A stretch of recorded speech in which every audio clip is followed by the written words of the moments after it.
So again, welcome to Descott, and we saw a video of Ghana president saying that instead of petroleum products going high during this war in Ghana, that they were able to reduce the price so that the citizens, they will be effective and producing. Then reverse it to what we saw from our president few weeks ago, when he said that, oh, the inflation that Nigeria has been suffering from so many years ago, he's now blaming it on this thing. And our petrol prices have increased almost 100% since the start of the war. So the question is, if oil is our national, when I mean emblem, that's what we pride on. We are the giants of Africa when it comes to producing. How come we are not benefiting from the war going on in Iran? Because the arguments of this APC-led administration about the war going on in Iran is contrary to what we are used to. When Goodluck Jonathan was our president, right? Remember, Nigeria do have what they call excess crude account. That means anytime the petroleum price goes up like the way it shoots up, Nigeria have so much money that we in fact, the money we budget beyond the budget, and we have an account where we put this thing for rainy days. So Nigeria is supposed to be having, we should be talking about excess crude accounts. And for that excess crude account, if price of anything we are importing is too much, the government should be able to subsidize us, the citizens, from this. But meanwhile, what we see is that this administration is borrowing more, even though the price of crude has risen to almost 50% from where it is. So what is actually going on? Because when I saw the clip from the Ghana, I said, this makes sense. Maybe these people have some oil reserve. Then it dawned on me that Nigeria, as far back as 2014, we do not have this kind of issue. So what is going on with this particular APC-led administration? Because honestly, I can't understand it. I can't fathom it. So please, can you? What happened here, Light, is all about who is your leader. Who is your leader? There is this information about an aspirant I shared on my social handles, and one of my followers rightly asked me privately and said, "Is this person one of the true ups from this particular place, or is he actually reasoning? Does he think? Is he actually reasoning?" So that was actually what made up our conversation. But what we want to bring here is this: we have a president, and Ghana have a president, and we all are under this regime now, and there is war between America, Israel, and Iran. Right now, the Strait of Hormuz got blocked.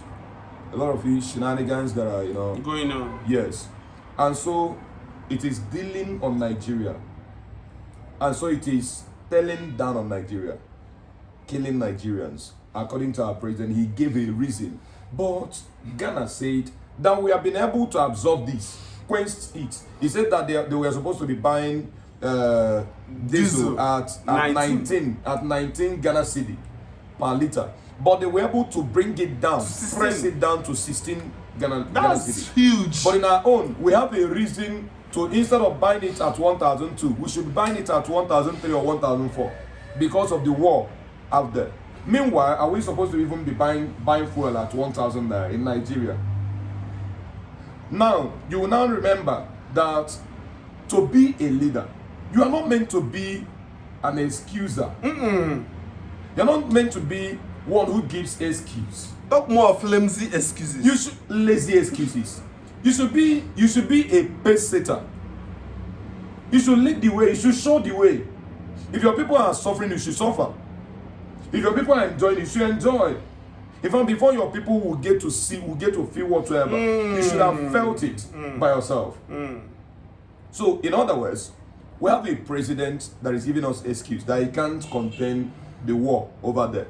That the war, you can see it here, that the war is the reason why Nigeria is suffering. Now we are borrowing. We deflected our naira. We floated it. In other words, naira now became so worthless. Now we remove subsidy on fuel. Now we're supposed to have more money. We're supposed to have had plans on how to shield Nigerians. Meanwhile, Nigeria is an oil producing nation.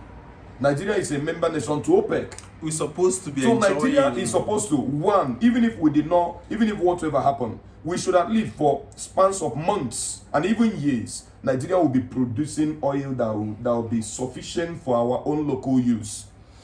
That if we must buy oil so costly, at least 500 naira per liter.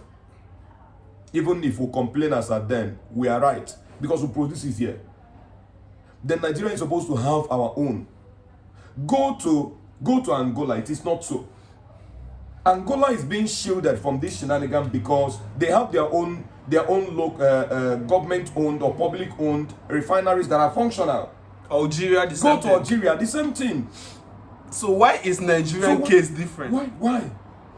For goodness sake, why? Corruption. And that same corruption, you now see the corruption that is being crowned up, the corruption that is being meddled by this administration, that is being projected. I mean, the latest version of corruption, whereby even IMF have cried and told Nigerians that over 34.53 trillion naira, trillion, not billion, not million, trillion naira is missing under this APC and under this Tinubu APC administration. And so we begin to wonder, imagine 34.53 trillion naira being injected into Nigeria economy. What will happen to our judiciary? What will happen to our health sector? What will happen to our agriculture? What will happen to our security? What will happen to our water, our power? Now we have a president who rightly, campaigned on the wings on, promises that if he failed to give us light, that he's going to give us light with assurance that by all means necessary, he's going to do that. He said after 4 years, he failed to do that. We should vote him out. For me. Now, what we now see is that the same president that have used our taxpayers' money to go and Buy another install solar power in Asuro where he based. Now, what is now the fate of those that voted him in? He don't care. So when we are talking about who is your leader, meanwhile, I want us to look at this like this. Forget about tribe. Forget about religion. Forget about political platform. Think about the future of Nigeria. Think about including where you may want to run to. You can't see that road again. It's unfortunate that even Ghana, as we are speaking now, is chasing Nigeria back home. It's unfortunate that even Lebanese? Okay. Lebanese are chasing Nigerians back home. Congolese, I have the video last night, I watched it, are chasing Nigerians back home. South Africa is fighting Nigerians back home. All our diplomatic ties are breaking, shutting down. All our diplomatic ties are shutting down in their numbers, to the extent that Pope Leo from Vatican have to advise Nigerians, Africa, to stay back in Africa and build Africa, to stop our Jabba syndrome. Now, imagine if we did not build, are you going to stay? If you don't say, okay, you are going to run, you are going to get to maybe America or UK, even if it is caregiving job, you go there and do. How many caregiving jobs are you going to be doing there? The other day, it was UK that said every family that is ready to go back to Nigeria, they said they are going to give that family, they are going to support you with $42,000. I mean, for £2,000, you go. So they are ready to chase you out of their country. We don't have any other place to run to. The only country we have is Nigeria. And the only people that will fix Nigeria is I and you. It's us that will fix Nigeria. Forget about tribe. Since we have been working with tribal sentiments, what have you benefited from that? Those that supported this administration from the inception because of tribe, what have you benefited? Instead, what we have benefited is hunger, hardship. We have benefited loss of jobs. We have benefited devaluation of our naira. We have benefited no food to eat. We have benefited crashing economy. We have benefited downsizing of standard living of life down here in Nigeria. We have benefited nothing working. So imagine, let's think together. Let's talk about how to lift Nigeria from where we are today and take ourselves to that greater height, that enviable height, that every other part of Africa will see us yet as giant of Africa. Love you guys.